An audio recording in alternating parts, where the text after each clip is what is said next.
Di luar dugaan, Timnas Indonesia U17 terbantai habis Korea Utara U17 pesta gol.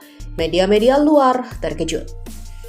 Sungguh di luar dugaan, Timnas Indonesia U17 terbantai Timnas Korea Utara U17 dengan skor telak. Timnas Korea Utara U17 tampil mengganas saat menghadapi Timnas Indonesia U17. Mereka berpesta gol ke gawang Timnas Indonesia U17 tanpa memberi celah untuk Timnas Indonesia U17 menciptakan peluang ke gawang Korea Utara. Setelah tampil mengesankan di babak grup Piala Asia U17, Timnas Indonesia U17 kini harus dipermalukan Timnas Korea Utara. Ya, setengah lusin berhasil dicebloskan ke gawang Timnas Indonesia U17. Hasil ini tentunya hasil yang paling memalukan dalam sejarah Timnas Indonesia versus Korea Utara.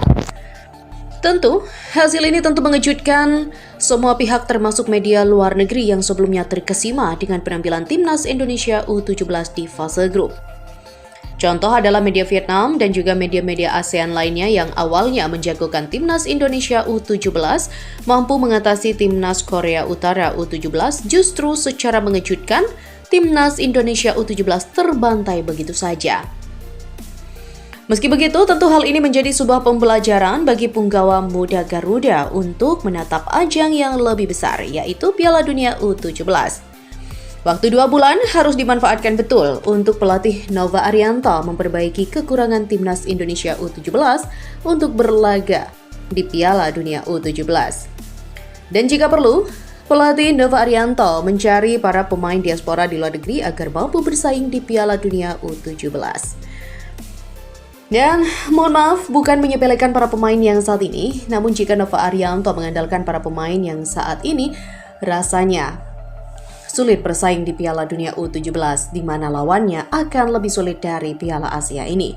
PSSI juga harus serius membenahi tim ini, terutama melihat para pemain diaspora yang berada di luar negeri untuk ditarik ke Timnas Indonesia U17. Rasanya tidak sulit bagi Pak Erik ya untuk melakukan itu. Yaps, apapun hasilnya, kita tetap harus mengapresiasi perjuangan skuad Garuda Muda kali ini, karena mereka sudah habis-habisan berjuang di lapangan. Dan semoga ke depannya Timnas Indonesia U17 akan tampil lebih baik, terutama di ajang yang lebih besar, yaitu Piala Dunia U17. Tetap semangat Garuda Muda Indonesia! Gelagat buruk China jelang lawan Timnas Indonesia, media asing bilang AFC di pihak mereka. China akan bertandang ke markas Timnas Indonesia pada Juni nanti.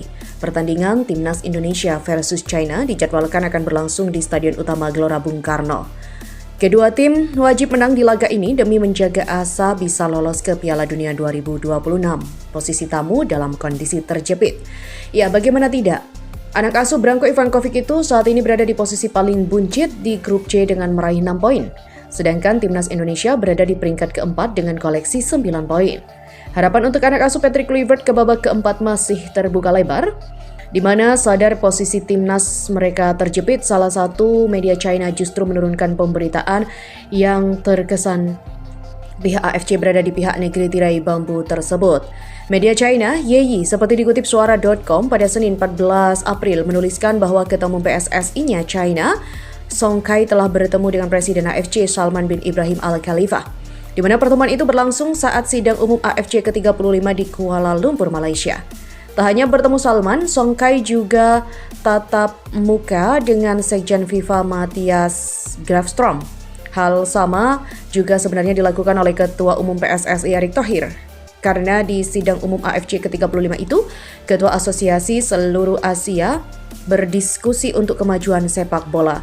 Kabar baiknya adalah Salman telah berjanji untuk membantu China mewujudkan keinginannya untuk menjadi pemain utama di sepak bola global.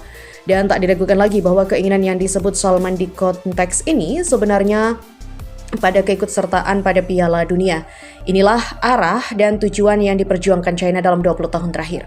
Namun situasi saat ini bahwa tim China menghadapi pertarungan terberat untuk Piala Dunia dengan harus mengalahkan Indonesia di kandang mereka.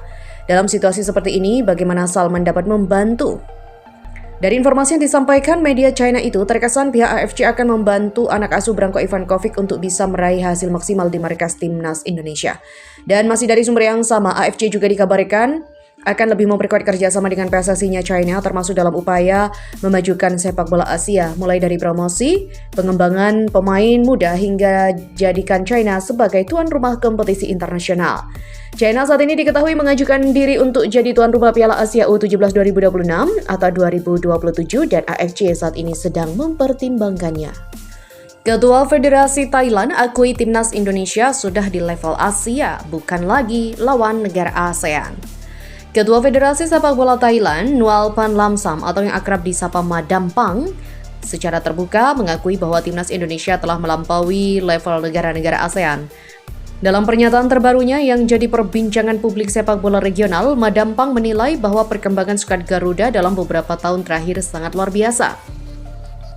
Level Indonesia sekarang sudah jauh di atas negara-negara Asia Tenggara, ujar Madam Pang, seperti dikutip dari laman Facebook Timnas Indonesia.